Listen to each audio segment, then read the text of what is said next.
যারা আওয়ামী লীগের দোসরদের জন্য, আওয়ামী লীগের ৩২ নম্বরের বাড়ির জন্য স্বাধীনতার পরে মায়া কান্না করেছে, তাদেরকে আমরা উপদেষ্টা পরিষদে দেখতে চাই না। স্বাধীনতার ১০০ দিন পরে আমাদের যেই ইস্যুগুলোকে সামনে নিয়ে আমরা একত্রিত হয়েছি, সেটি হচ্ছে আমাদের কাছে সবচেয়ে প্রধান এবং সবচেয়ে বেশি প্রাধান্য দেওয়ার মতো ইস্যু। অর্থাৎ আমরা আজকে সুস্পষ্ট ভাষায় বলতে চাই, যদি ফ্যাসিবাদী ব্যবস্থার বিলোপ এবং এই গণহত্যার দায় যে ফ্যাসিস্টদের ঘাড়ে আছে তাদের বিচার নিশ্চিত করা না যায়, তাহলে আমরা এই সরকারের উপর আস্থা রাখতে ব্যর্থ হব। অতএব আমাদের প্রথম কথা হচ্ছে, আমাদের এই জুলাই অভ্যুত্থানে, গণ অভ্যুত্থানে আহতদের পুনর্বাসন এবং যারা তাদের রক্ত দিয়ে এই স্বাধীনতাকে এনে দিয়েছে তাদের সকলের বিচার, যেই ফ্যাসিস্টের ঘাড়ে তাদের রক্তের দায় রয়েছে সেই ফ্যাসিস্টের সকল দোসরদের বিচার আমরা এই বাংলার মাটিতে দেখতে চাই। এবং আমরা খুবই দুঃখের সাথে বলতে চাই, আহতদের মধ্যে যাদের পুনর্বাসন করার কথা ছিল তাদের অনেককে আমরা দেখতে পাচ্ছি তারা এখন চিকিৎসার অভাবে বিভিন্ন সময় অভিযোগ নিয়ে আসছেন। আমরা একই সাথে এই কথাও বলতে চাই, কিছু শক্তি নিজেদের স্বার্থ সিদ্ধির জন্য তাদেরকে মাঠে নামিয়ে ভিন্ন স্বার্থ চরিতার্থ করার চেষ্টা করছেন। আমরা তাদেরকেও সতর্ক করতে চাই।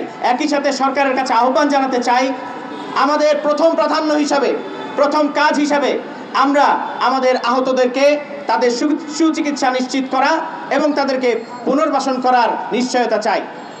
এবং আমার বক্তব্যের সর্বশেষ বিষয় হিসেবে বলতে চাই, আমরা বাংলাদেশ স্বাধীন করেছি দ্বিতীয়বারের মতো দিল্লির দোসরদেরকে বাংলাদেশে পুনর্বাসন করার জন্য নয়।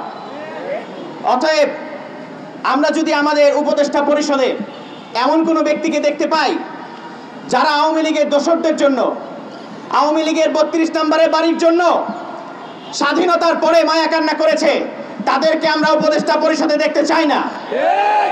আমাদের বক্তব্য পরিষ্কার, নাগরিকদের জায়গা থেকে আমরা বাংলাদেশের নতুন রাজনৈতিক বন্দোবস্তের যে কথা বলছি, সেই নতুন রাজনৈতিক বন্দোবস্তের জায়গায় কোনো ফ্যাসিস্টের পুনর্বাসন হতে পারবে না। আমাদের শহীদদের লাশের সারি এখনো দীর্ঘ হচ্ছে। আমরা গতকালকেও দেখতে পেয়েছি শহীদ মিনারে আমরা এক শহীদ ভাইয়ের জানাজা পড়েছি। আমাদের শহীদদের লাশের মিছিল থেমে যায় নাই, কিন্তু আমরা রাষ্ট্র সংস্কার না করে, ফ্যাসিবাদ ব্যবস্থার নির্মূল না করে আমরা খুব আরামে ঘরে ফিরে যেতে চাচ্ছি। আমি নাগরিকদের কাছে আহ্বান জানাবো, আমরা যতদিন পর্যন্ত এই ফ্যাসিবাদী ব্যবস্থার বিলোপ না করতে পারবো আমাদের এই যুদ্ধ শেষ হবে না। আমরা স্লোগানে স্লোগানে বলছি আমাদের এই যুদ্ধ শেষ হয়নি, কিন্তু আমরা আমাদের দায়িত্ব পালনে ব্যর্থ হচ্ছি। অতএব আমরা প্রত্যেককে এই জবাবদিহিতার জায়গায় নিয়ে আসবো।